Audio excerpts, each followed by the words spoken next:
Well, I'm Shane. Really pleased to meet you both. Hi, Kate, producer, and Miley, writer, director. It's a real pleasure to have a chat to you today. Oh, thank Thanks. you for having us.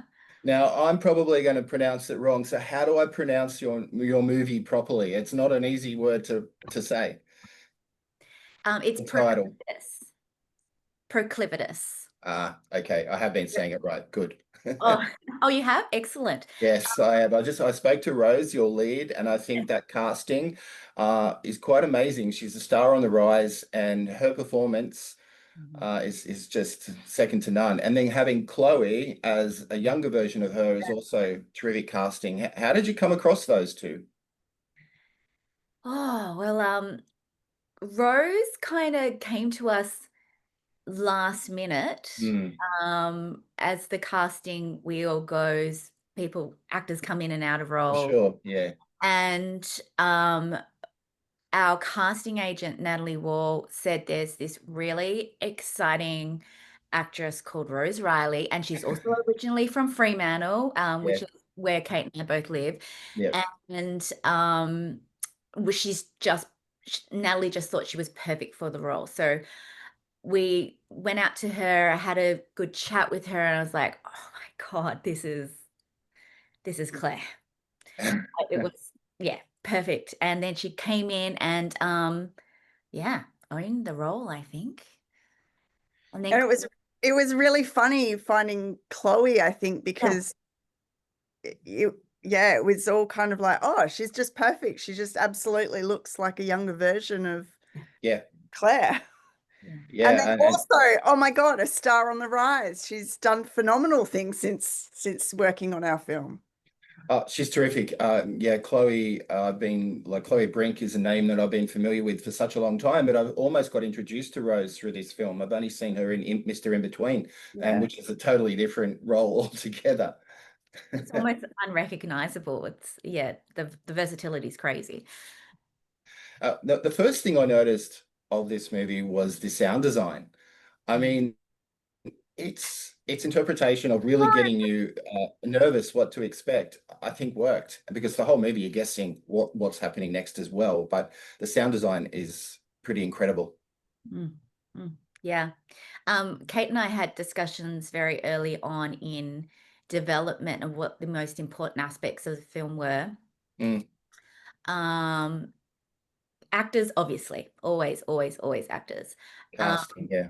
but the camera style with the zooming and that kind of thing, but sound, it has to be sound, especially with like a slow dread horror and a thriller like this one.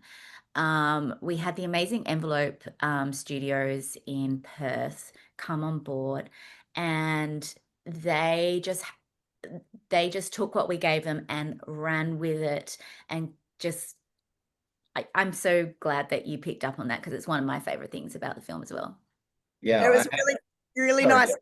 really nice talking to them as well, once we had finished, and just saying like doing a genre film is an absolute dream for an audio team because there is so much you can play with and create tension and change how a whole scene can go just with the sounds that are there. Mm. Mm. Yeah, and the location as well would have made a few challenges, I'm sure. Did anyone get injured? Were there any animals on set that shouldn't be? I mean, it worked because you knew it wasn't a set, but you're outdoors quite a lot. Any challenges?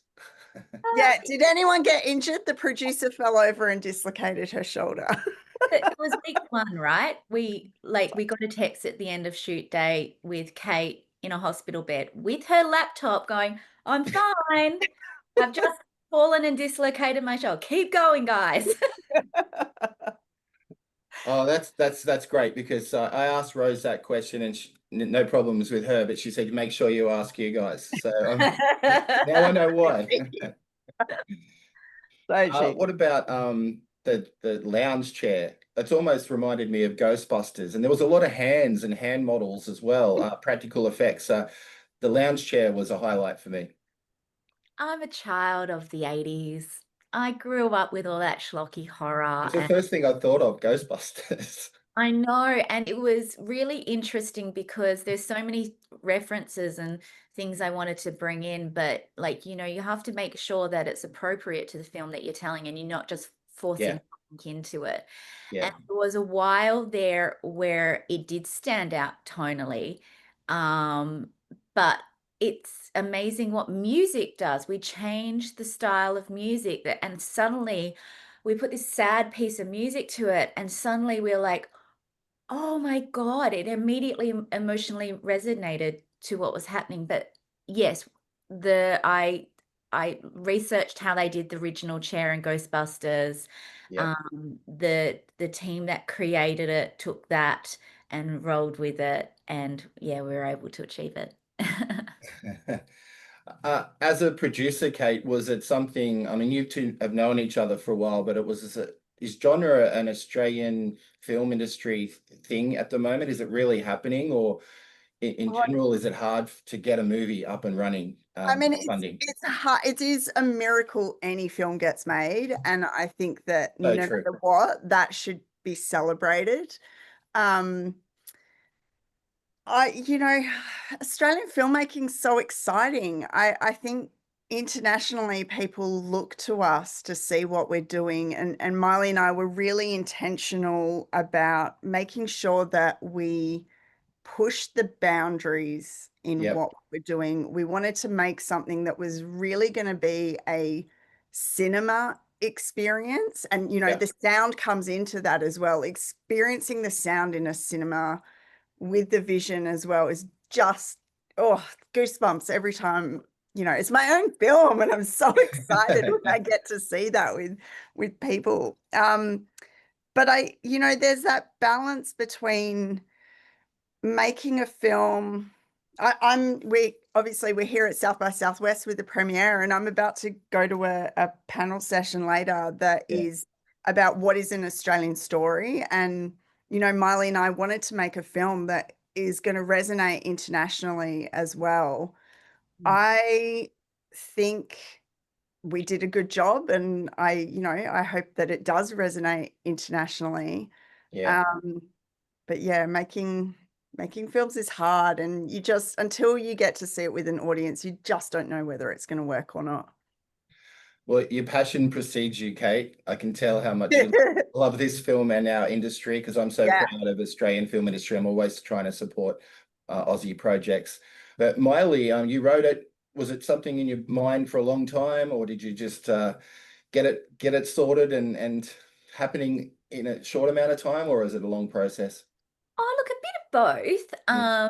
Did it change much? Yeah, so my background is in comedy, but I've always been a horror nerd. Like, I've just loved it. And Yeah. so I wanted my first feature to be horror. And I've had this, I actually had like this core idea for quite some time about a couple dealing with the trauma of the past, or not dealing with it, and addiction playing a role between them and manifesting Yeah. supernaturally. So Yeah. that was literally the idea for years and years and years. And then when Kate and I were talking about what we were going to do together, because we've been wanting to find something, we got together and we go, right, let's make it happen. So I brought her three ideas that were just simple little lines like that. That horror idea, a rom-com, and a drama. Because my background had been comedy, I assumed she was going to go for the rom-com. Right. Um, but Kate was like, actually, there's like, it's something about the idea hit her straight away. There's something in that. Yeah. I think it's really important when you're making films, like an audience has to connect with the story. And there was something in this kernel of the idea that Miley had Yeah. that was like, oh, that really resonates with me. And if it resonates with me, it's going to resonate with other people as well.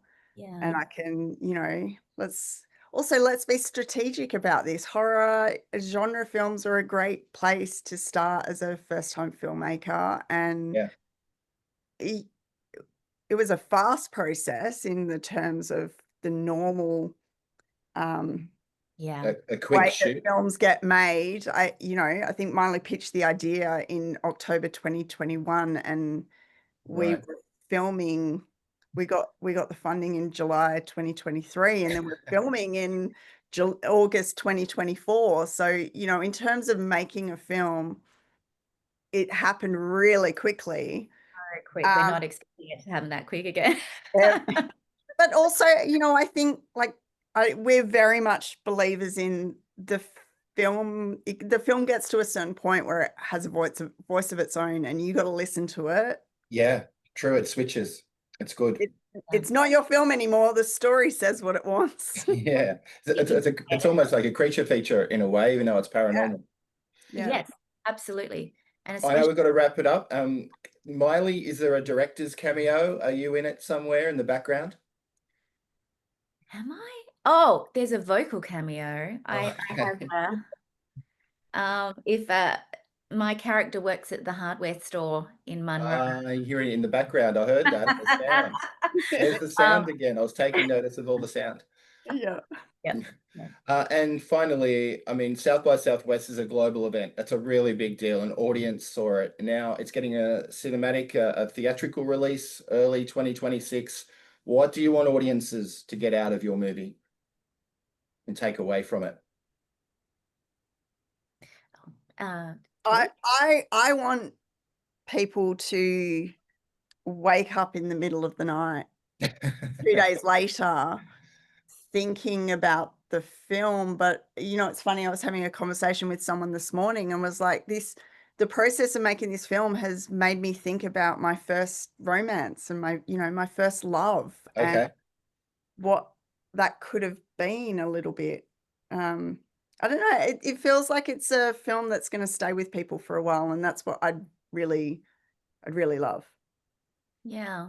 I think I want people to feel a little bit more seen, because I put a lot of vulnerability of myself into this, and it's not always the pretty side of life. No. And if people are like, okay, somebody else has experienced what I have, then yeah. Well, I don't know who the actor was that dropped out, but I'm stoked Rose got the gig and she conveys that role of Claire outstandingly. And she danced to an excess, which is a bonus as well. Yeah. Had to get the Australian rock in there, had to.